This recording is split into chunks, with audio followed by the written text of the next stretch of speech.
everyone. So our today's topic is octahedral voids and tetrahedral voids. So before starting, सबसे पहले हम start करने से पहले हम लोग ये देखेंगे कि जो हमारे क्लोज पैक स्ट्रक्चर्स हैं उनके अंदर हमारे एटम्स जो हैं वो किस तरीके से प्रेजेंट होते हैं.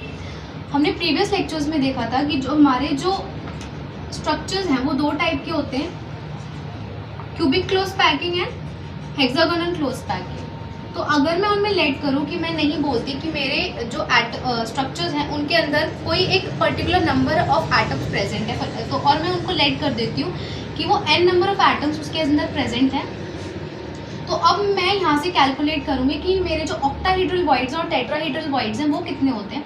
तो जब मैंने यहाँ पे बात की हमारी n नंबर ऑफ जो एटम्स हैं वो हमारे स्ट्रक्चर्स में प्रेजेंट हैं, तो यानी कि हमारे ऑक्टाहेड्रल वॉइड्स भी जो हो गए वो भी हो गए हमारे n. और वहीं पे जब हम हमारे टेट्राहेड्रल वॉइड्स हम कैलकुलेट करेंगे तो टेट्राहेड्रल वॉइड्स भी होते हैं हमारे double the number of octahedral voids, तो यानी कि ये हो जाएंगे हमारे 2n. तो ये जो फॉर्मूला है ये बहुत इंपॉर्टेंट होता है कि जितने हमारे ऑक्टाहेड्रल वॉइड्स होंगे उसके डबल हमारे होते हैं टेट्राहेड्रल वॉइड्स. तो अब हम सबसे पहले बात करेंगे कि हमारे जो फेस एंडेड क्यूबिक स्ट्रक्चर्स होते हैं उनके अंदर हमारे ऑक्टाहेड्रल और टेट्राहेड्रल वॉइड्स किस तरीके से प्रेजेंट होते हैं. तो हमारे जो होते हैं सीसीपी यानी कि क्यूबिक सेल, उनको उसमें हमारे फेस एंडेड क्यूबिक स्ट्रक्चर्स भी आते हैं. तो उसमें क्या होता है, जो हमारे कितने एटम्स प्रेजेंट होते हैं उसके अंदर हमारे 4 एटम्स प्रेजेंट होते हैं पर यूनिट सेल. अब ये हमारे 4 एटम्स कहाँ से आए, हमने प्रीवियस लेक्चर्स में स्टडी किया था कि किस तरीके से हमने कैलकुलेशन की थी कि एक यूनिट सेल में कितने एटम प्रेजेंट होते हैं. तो एक बार मैं उसको समराइज करा देती हूँ कि फेस सेंटर्ड हमारा किस तरीके से होता है. फेस सेंटर्ड में हमारे जो एटम्स हैं वो कॉर्नर्स पे भी प्रेजेंट होते हैं. जो इसमें हमारे एटम्स हैं वो कॉर्नर्स पे भी प्रेजेंट होते हैं, प्लस यहाँ पे हमारे फेस पे भी प्रेजेंट होते हैं. तो जो हम z निकालते थे वो क्या होता था, कंट्रीब्यूशन इनटू डिस्ट्रीब्यूशन. तो कंट्रीब्यूशन कितना होता था, जो हमारे कॉर्नर वाले एटम्स हैं ये होते थे हमारे 1/8 इनटू इसका कंट्रीब्यूशन होता था 1/8, और हमारे टोटल कॉर्नर्स पे एटम प्रेजेंट होते थे 8, और जो हमारे फेस पे थे टोटल हमारे 6 फेसेस प्रेजेंट होते थे इनटू, और जो फेस का कंट्रीब्यूशन होता था वो होता था 1/2. तो ये यहाँ से हमारा आ जाता था 4 एटम्स. तो यानी कि ये 4 एटम्स आ गया. अब इसके अंदर जो हमारे ऑक्टाहेड्रल वॉइड्स, अब तो ये आ गया हमारा n.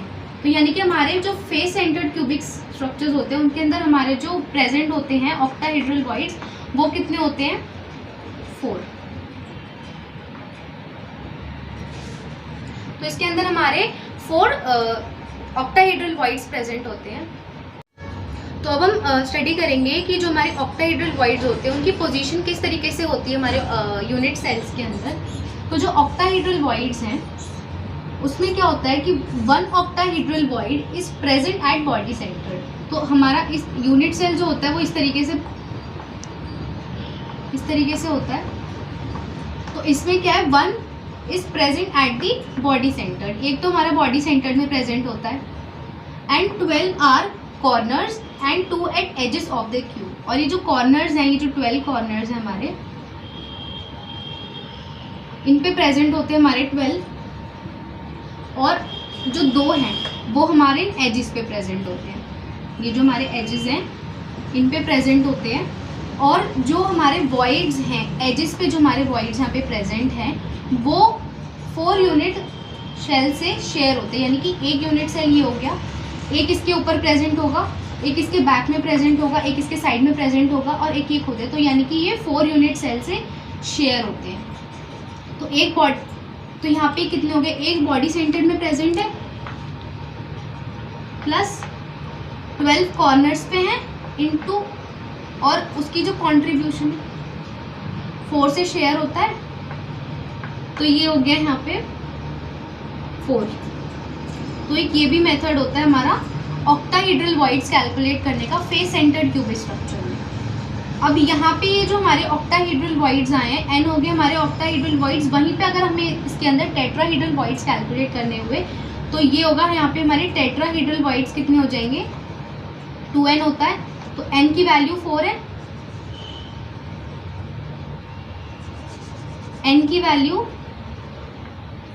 टेट्राहेड्रल वॉइड्स 2n होते हैं, n की वैल्यू 4 × 2, तो ये आ गए हमारे 8। तो यानी कि इसके अंदर जो हमारे टेट्राहेड्रल वॉइड्स होते हैं वो होते हैं double the number of octahedral voids, तो हमारे 8 टेट्राहेड्रल वॉइड्स इसमें प्रेजेंट होते हैं। तो अब हम देखेंगे कि जो हमारे टेट्राहेड्रल वॉइड्स है उनकी पोजीशन किस तरीके से होती है हमारी क्यूबिक स्ट्रक्चर्स में। तो ये होती है कि जो हमारे टेट्राहेड्रल वॉइड्स होते हैं these are present at body diagonal. तो ये तो हमारे जो स्ट्रक्चर है यूनिट सेल का वो इस तरीके से प्रेजेंट बनता है। तो ये हमारा एक यूनिट सेल है। तो अब हम देखेंगे इसके डायगोनल कैसे बनेंगे। तो डायगोनल यानी कि इस कॉर्नर से इस कॉर्नर तक हमारा एक डायगोनल हो जाएगा, इस कॉर्नर से इस कॉर्नर तक हमारा एक डायगोनल हो जाएगा, एक डायगोनल हमारा हो जाएगा इस कॉर्नर से इस कॉर्नर तक, और एक हो जाएगा हमारा यहाँ से इस कॉर्नर। तो टोटल हमारे 4 डायगोनल्स प्रेजेंट होते हैं, और हर डायगोनल के ऊपर हमारे 2 वॉइड टेट्राहेड्रल वॉइड्स प्रेजेंट होते हैं। यानी कि ये अगर डायगोनल है तो इसके ऊपर हमारे 2 टेट्राहेड्रल वॉइड्स जो हैं वो प्रेजेंट होंगे।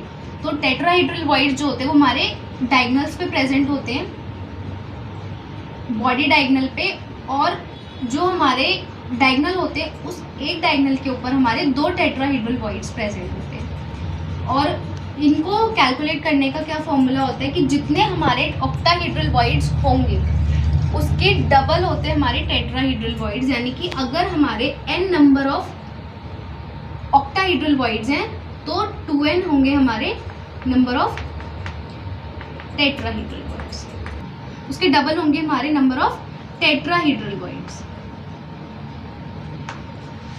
सो ये था हमारा आज का लेक्चर जो पूरा बेस था हमारे ऑक्टाहेड्रल वॉइड्स और टेट्राहेड्रल वॉइड्स पे। तो if you like today's video then please do like and do share this video with your friends, and don't forget to subscribe my channel and press the bell icon so that you will get notification about my all the latest videos.